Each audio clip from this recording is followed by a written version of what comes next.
All right.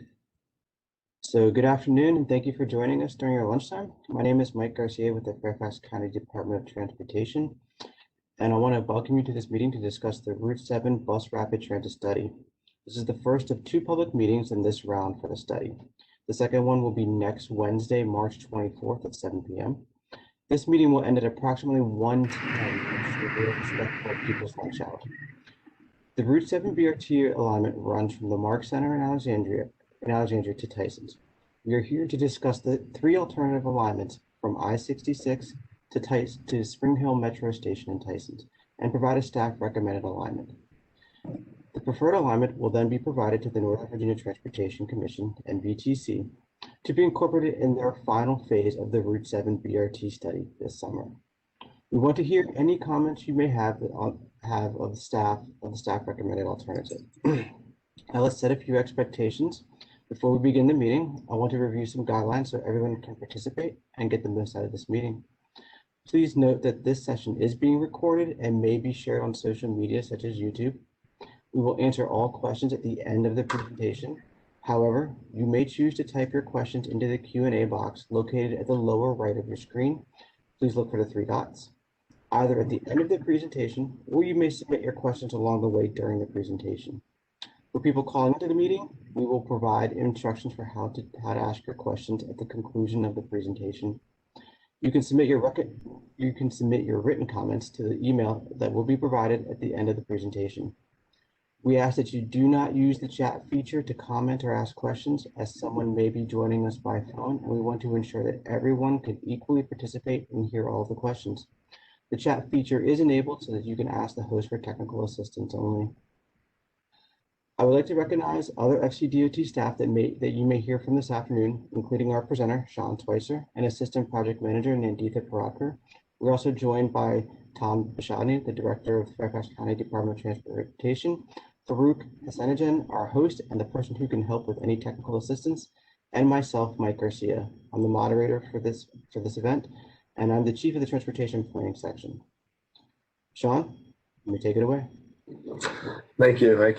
So again, my name is Sean Schweitzer. I'm the project manager for the county's Route 7 Bus Rapid Transit Study, or BRT study. Today, I'll be going over the results thus far from the study the county has undertaken.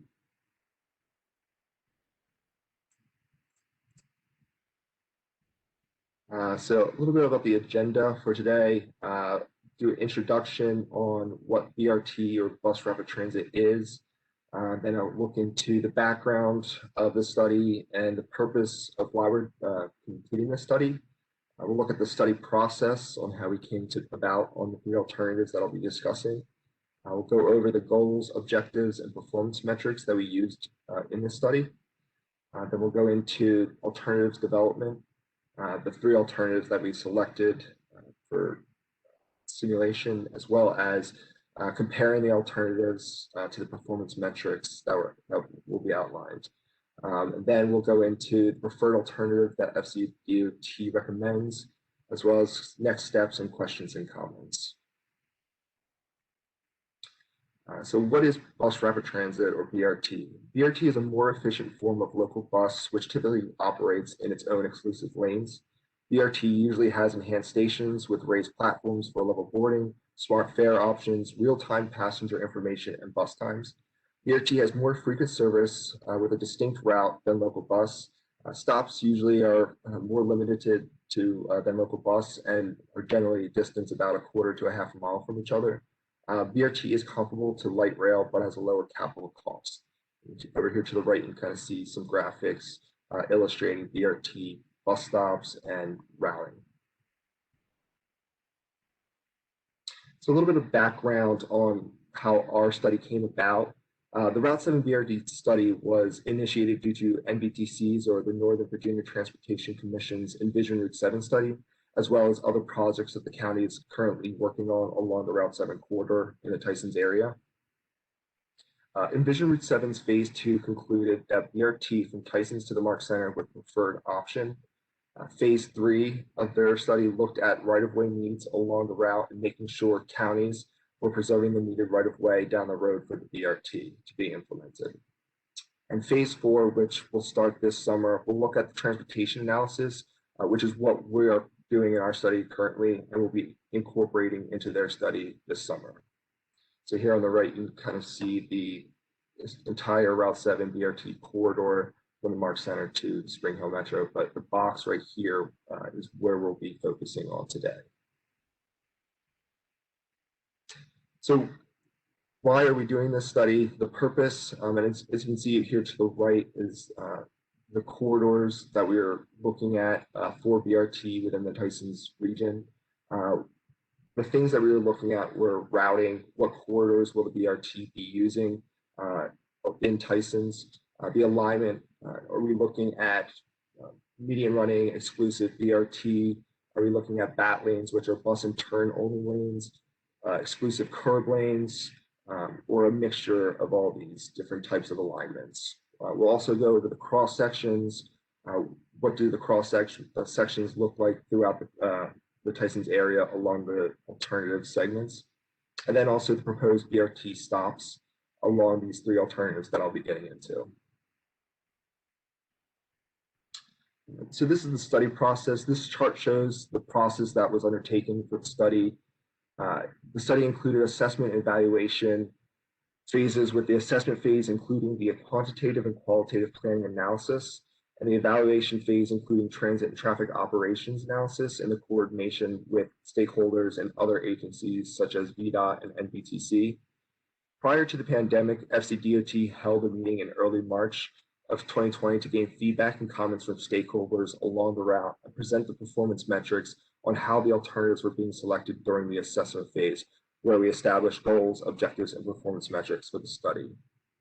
We defined and assessed preliminary alternatives based on the goals and objectives and refined the alternatives for evaluation.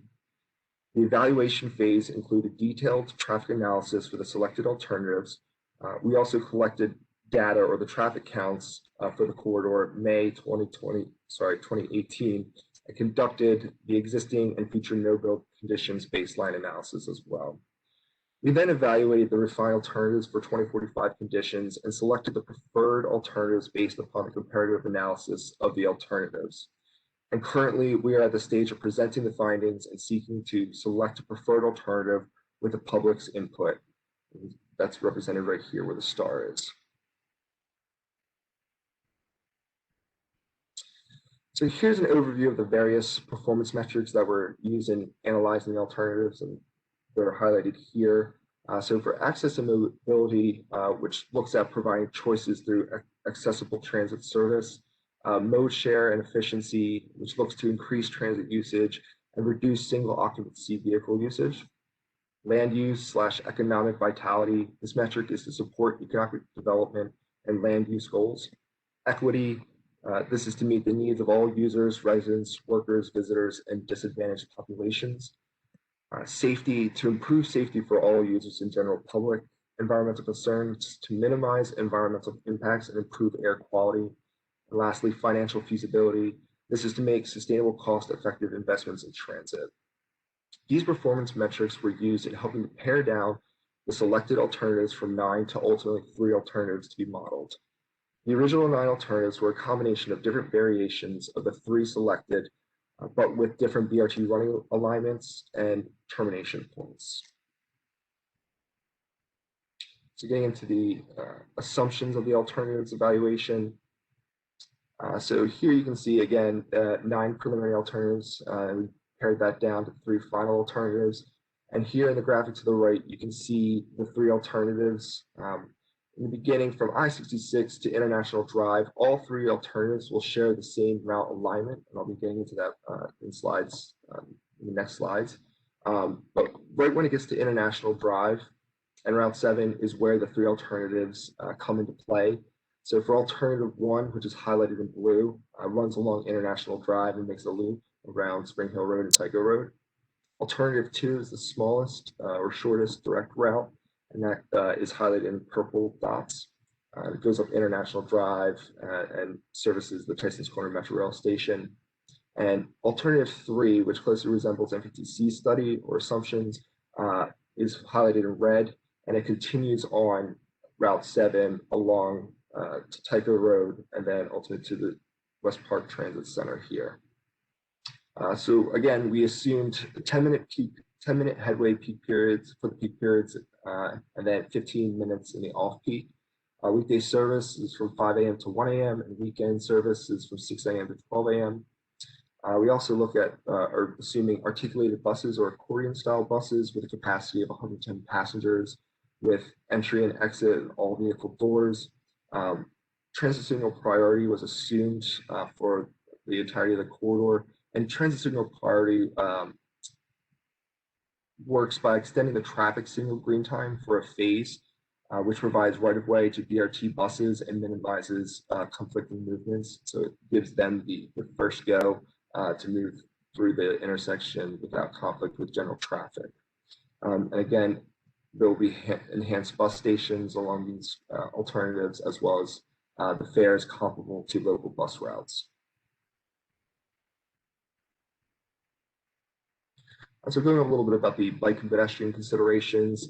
Here's an overview of how bike ped facilities are impacted by median running BRT and BAT or bus and turn only lanes.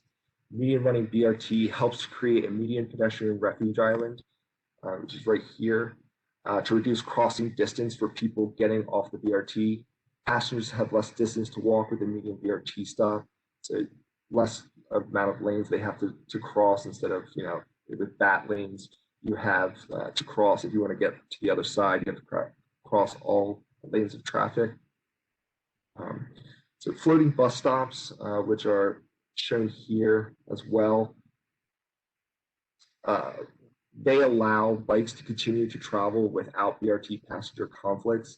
As you can see in both pictures, the bike lanes and bus stops are separated to minimize conflict. And in general, the differences between median running BRT and BAT lanes or bus and turn only lanes are that with BAT lanes, curb management can be more complicated when considering the BRT stop, bike lanes, turning vehicles, and such. Median running BRT helps to separate those conflicts by putting the bus in the center of the road, not having to compete for curb space. So you kind of get an idea here with all the stuff that's going on, whereas when you have median running BRT, it's kind of isolated and separate from conflicts with the curb and bike paths. Okay, so for alternative one, moving into the demographics and land uses for 2045 conditions, the picture to the right shows alternative one with the land uses in the background. Alternative one covers the most household population employment within the Tysons area. It services 6 BRT stop locations, which are represented by these dots right here. The alternative services Tysons Mall, the Tysons Galleria, apartment complexes and buildings here, and then also the Spring Hill Metro. Down here, Patterson Road services the shopping center down here along Route 7. BRT ridership with alternative one or the International Drive option is projected with around 6,700 daily BRT ridership.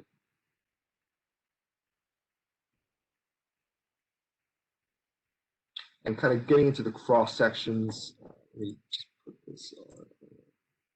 So I'll just use this. So I'm going to walk you through the cross sections for the alternative one segment that are broken up. So from I-66 to 495, this is what the cross section would look like. Currently, it's at 2 lanes in each direction, but the comp plan recommends widening that to 6 lanes total, or 3 in each direction. And those 2 new lanes would be used for exclusive median running BRT. As we get to I-495 to International Drive, this is the cross section here. Again, it's 3 lanes in each direction, but the comp plan recommends widening it to 4 lanes in each direction, and we're thinking to use the 2 new lanes for exclusive median running BRT here. And as we get on the International Drive and median running BRT, this is the cross section along International Drive. Currently, International Drive is 3 lanes in each direction. We will be repurposing 2 of those lanes in the middle for median running BRT. And so again, you can kind of see the different stops along. So here, this stop would be servicing the Tysons Galleria Mall. As we continue going up in median running BRT, The proposed stop here allows access to the apartment complexes up here, and also allows the BRT to transition from median running BRT to mixed traffic. And that's in order for it to make this left turn here at Spring Hill Road and International Drive, where then it would continue and then transition into bat lanes or bus and turn only lanes along Spring Hill Road, stop at the Spring Hill Metro station here, continue north on Route 7 to take that right on in bat lanes on Tycho Road to eventually make its way back into median running BRT, back down International Drive, and eventually onto Route 7 again. So here we have alternative 2. Alternative 2 is the shortest and most direct route. It only services 3 BRT stops. And you can see here Patterson Road Station here, one at International Drive and Route 7, and then ultimately termination point at Tyson's Corner Metro Rail Station. It attracts the least amount of BRT riders at around 3,500 daily BRT riderships daily. And kind of getting into the cross sections, again, from I-66 to 495, all 3 alternatives will be the same. So again, the comp plan recommends widening these corridors, and then we would be using those 2 new lanes for median running exclusive BRT. And then so once we get to International Drive and Route 7, the BRT would transition from median running BRT to bat lanes or bus and turn only lanes again, going north on International Drive, and then head into mixed traffic once it gets to Chambers Road, and then ultimately stops at the Tyson's Corner Metro Rail Station at that bus depot there. Then it would again come back down Tyson's One Place in mixed traffic, and then back onto International Road in mixed traffic for this small segment before Route 7. This is in order for it to make its way to the left turn lane in order to transition back into median running BRT along Route 7 southbound.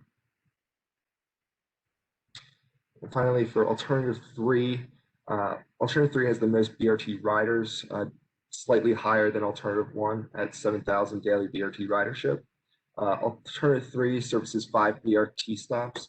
So you can see Patterson Road, International Drive, just north of that intersection, the Greensboro Metro Rail Station it would service, and the Spring Hill Road Metro Rail Station as well, and then ultimately terminate the West Park Transit Center. Alternative 3 parallels the Silver Line and stops at both Metro Rail stations along Route 7. It does not cater to the new ridership within Tyson's along International Drive. It does not expand the transit network in the region, the high quality transit network. The Route 7 alternative also shifts the most riders of the 3 alternatives from Metro Bus and Metro Rail. And again, this would be where the BRT for alternative 3 would transition from median running into bat lanes or bus and turn only lanes. And I'll get into that in the cross sections in the next slide. So again, all 3 alternatives are the same from I-66 to International Drive. And so picking up right here for Route 7, we will be repurposing 2 lanes, one in each direction on Route 7 to accommodate BRT. So this right here, just north of the intersection of International Drive and Route 7 is where the transition would occur. It would stop at the Greensboro Metro Rail Station, then at the Spring Hill Metro Rail Station, continue in bat lanes along Tycho Road, and then transition in mixed traffic here at this signal, and then it would make its way to the West Park Transit Center as the termination point, and then coming back into mixed traffic, and then transitioning into bat lanes on Spring Hill Road, and then ultimately continuing in bat lanes down Route 7 southbound, and then ultimately transitioning back into median running BRT here at the International Drive and Route 7 intersection.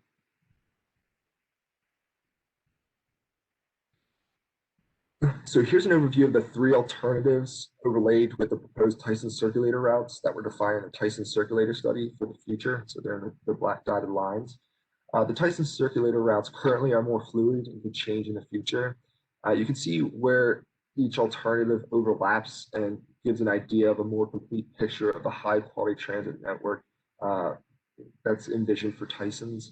Alternative 1, or the International Drive alternative, helps create more opportunity to connect with the Tysons circulator routes envisioned for the future as Tysons continues to be developed. So looking at the travel speed comparisons, here you can see the 3 alternatives average BRT speeds compared to the local bus speeds on the graphic to the left. All 3 alternative BRT speeds exceed local bus speeds. In the graphic to the right, you can see the average auto speeds for each alternative with the BRT being implemented. The Route 7 BRT has the biggest impact on auto travel speeds on Route 7 International Drive. And you kind of see the average auto speed for Route 7 is highlighted in the crossed symbol. And then auto average for International Drive is in the dark blue. And you can see alternative 3 has the biggest impact on general traffic speeds when it's implemented. In the next slides, we'll see how each alternative affects the overall Tysons transportation network and grid of streets. We'll see that the International Drive or alternative 1 route has the least amount of impact on the transportation network as opposed to alternative 3 or the Route 7 alternative. So here again, we have traffic volume changes. This graphic shows the traffic patterns that occur for alternative 1 as it traverses Route 7 up International Drive. You can see it's highlighted in pink here for you. Purple shows a reduction in traffic, and blue shows a significant reduction, whereas green shows an increase in traffic volume on the corridors and the grid of streets. The graphic shows that traffic reduces along the alternative route due to the implementation of exclusive BRT lanes. So you kind of see a reduction here along where the proposed BRT lanes would be. Alternative 1 looks to have the least amount of negative impact to traffic as reflected by the lesser amount of green within Tysons and outside of Tysons on major corridors. And switching to traffic volumes for alternative 2. Alternative 2 shows a traffic reduction along its route on International Drive and a traffic reduction on Route 7. It is similar to the International Drive route regarding traffic impacts on the Tysons region. And so for alternative 3, the Route 7 alternative shows a traffic reduction on Route 7, but does see a traffic increase within Tysons along International Drive, Chainbridge Road, Old Courthouse Road, and on the Tysons grid of streets in general. This is most likely due to the repurposing of 1 lane in each direction on Route 7, which lowers vehicle capacity and diverts traffic onto local and parallel streets within Tysons, which increases congestion and delays on the network in the Tysons area. So getting into the traffic conditions for 2045 future conditions, these graphics shows what I just said for the 2045 year. Here is the International Drive alternative 1, which shows an overview of intersection level service in the future year of 2045 for Tysons. In the upper chart to the left highlighted, you can see the alternative compared to the other alternatives and the no build. The number of failing intersections are shown in red on the graphic to the right. Alternative 1 has the least number of failing intersections with 3 in the AM and 6 in the PM. The chart below shows the average auto delay at intersections in the future. Alternative 1 has the least average auto intersection delay in seconds compared to the other alternatives and the no build. So you kind of see here highlighted.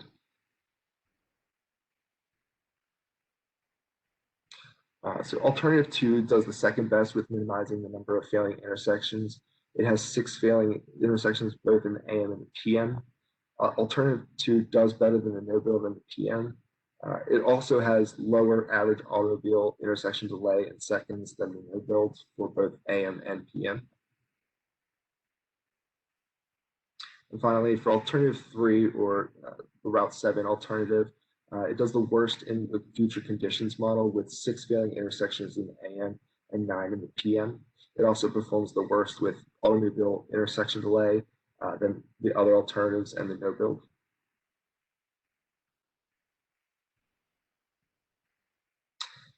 And so here's kind of just a summary of the information I've gone through in the previous slides. As you can see up here for demographics, alternative one does the best at servicing the most households, population, and employment. For BRT ridership, alternative three does the best. There is a 300 passenger daily difference between alternative one and alternative five. For local bus travel speeds, they're very similar. No, neither or none of them do better than the other. For BRT reliability, BRT reliability is measured based on the travel times in the 95th percentile means 95% of the times the travel times will be within the reported range. 5% of the times it could exceed the reported travel times. Alternative two does the best in BRT reliability since it's the shortest and most direct route. Alternative one does the second best. As we can see, next is the average automobile travel speeds. Alternative one does the best to minimize impact on general traffic speeds within the Tysons area in that alternative. Again, also in an automobile intersection delay, alternative one does the best at minimizing that amount of time in seconds at intersections. And then pedestrian crossing times, alternative one and alternative two do about the same, with alternative three doing a little slightly less as well than the alternative one and alternative two. And again, just for reference, I should have pointed this out, the less the circle is filled, the more undesirable, and the more filled is the more desirable option. So as you kind of see, alternative one tends to do a little bit better than the other two alternatives when looking at these different performance metrics. So for the preferred alternative, alternative one, or International Drive to Spring Hill Metro, is the preferred alternative recommended by FCDOT. Alternative one serves the most jobs, households, and people within Tysons. It also helps to expand the high quality transit network throughout Tysons. It helps to support the future densification of Tysons as well.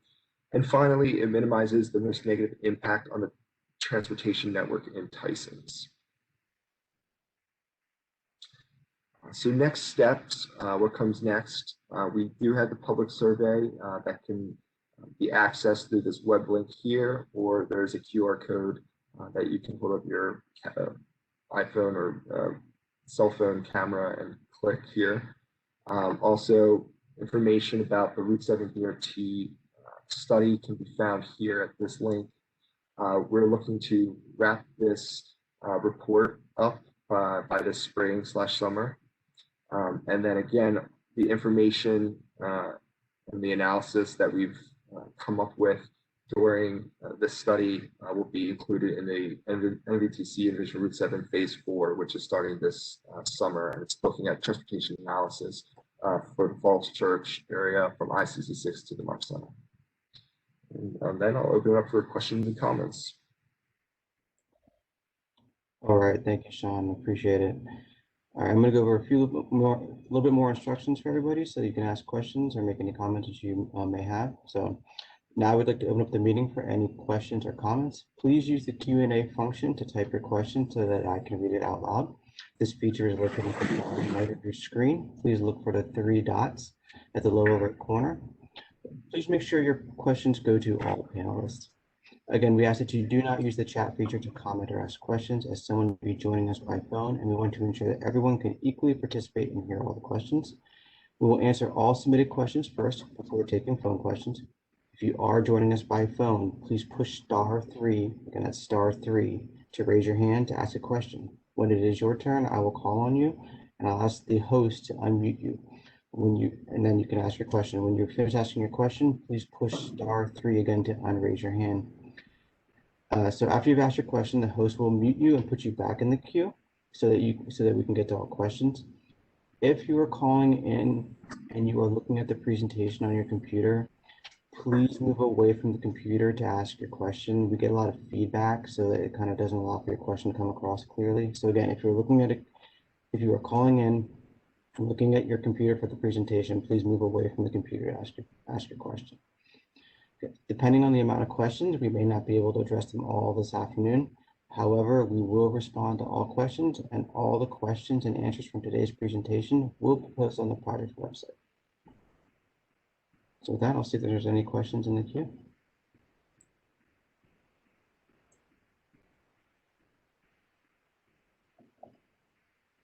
And okay, so we have some questions coming in. So Sean and Nandita, I'll direct it your way. So Sean, what is the best case timing for implementing, and have you identified funding sources?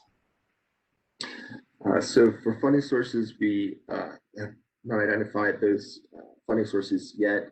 For timing, I believe this is for the timing of implementation, correct?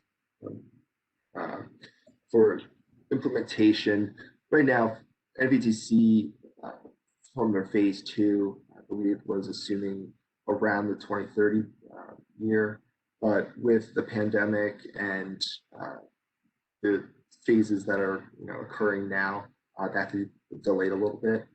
We'll know a little bit more and have a refined look at the timeline of implementation, probably at the end of this year, early next year, once we start wrapping up or getting closer to wrapping up the phase 4 of NVTC study.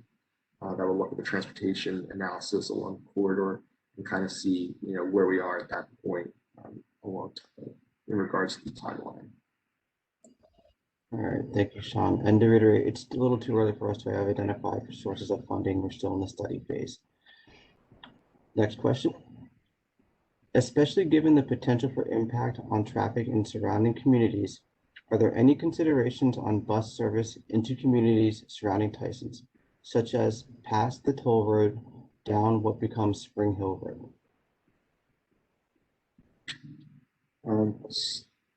So for this, we are coordinating with Montgomery County as well to kind of see how their BRT endeavors are looking, and hoping to kind of somehow create a network for BRT.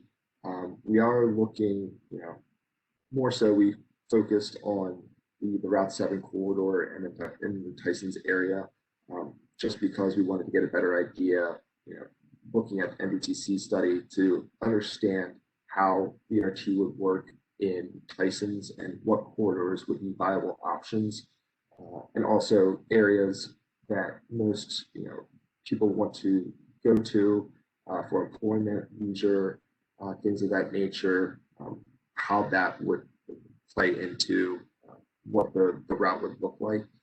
So we did look at the local bus routes as well as Metro bus when we were looking into our study as well.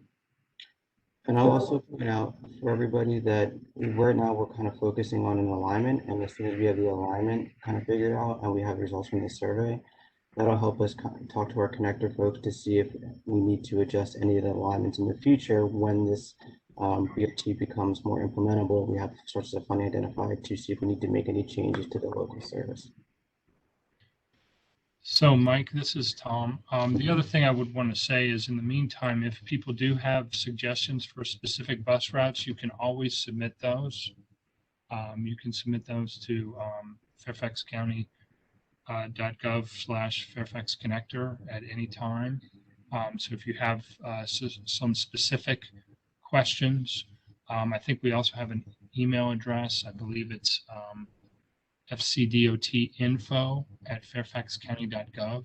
So you can submit that request or that suggestion to us, and we can evaluate it in the meantime. Thank you, Sean. Tom.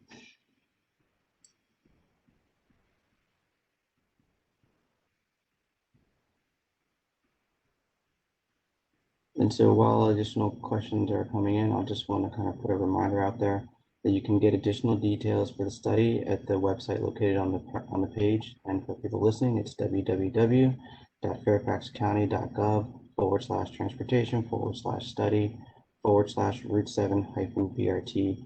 And the email address for any comments can come to dotinfo@fairfaxcounty.gov. Okay. Here's the next question.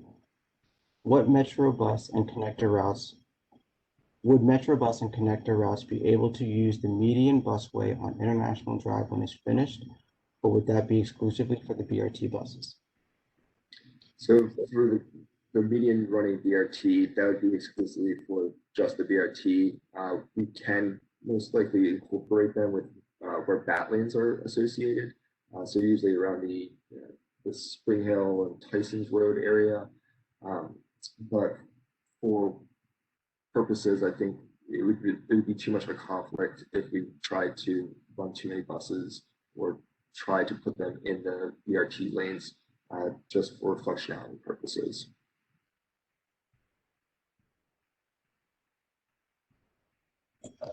Thank you, Sean.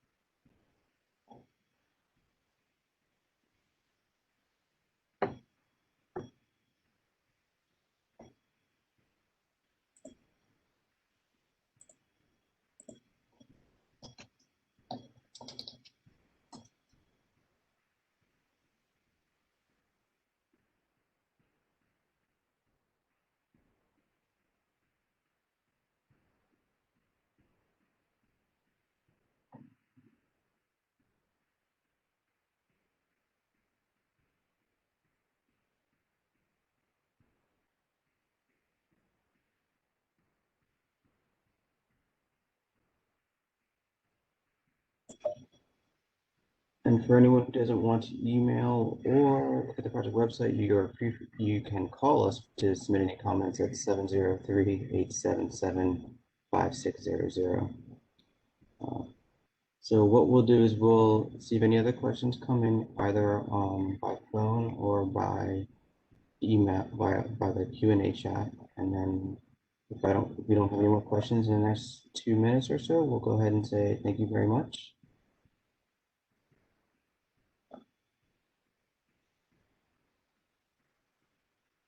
And just as a reminder, you can always hear the presentation again next Wednesday night at 7 p.m. We'll be hosting another virtual session this way.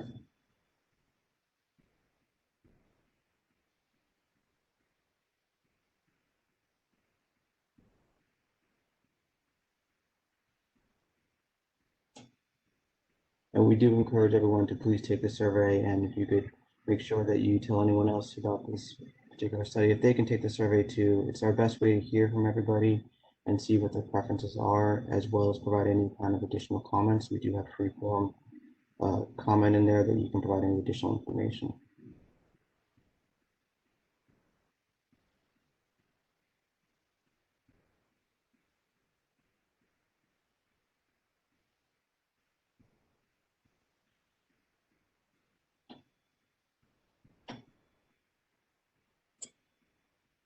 And as the next steps of the study, if anyone wants to kind of keep an eye on it, obviously the next part will be NBTC rolling out the phase 4 of this particular effort this summer.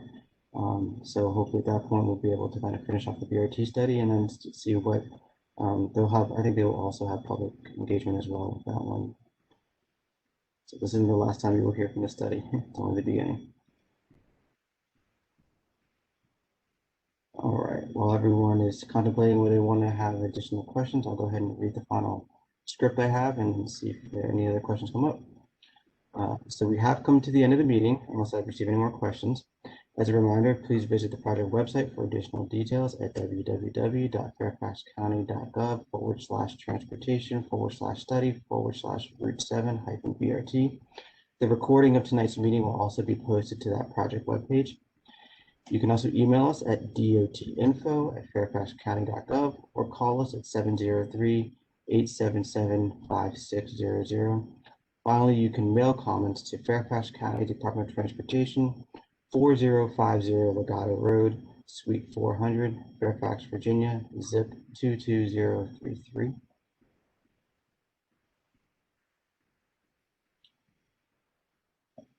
All right, and seeing no hands raised or any more questions posted in the Q&A, I would like to thank everybody for taking the lunch hour to come in and hear the presentation.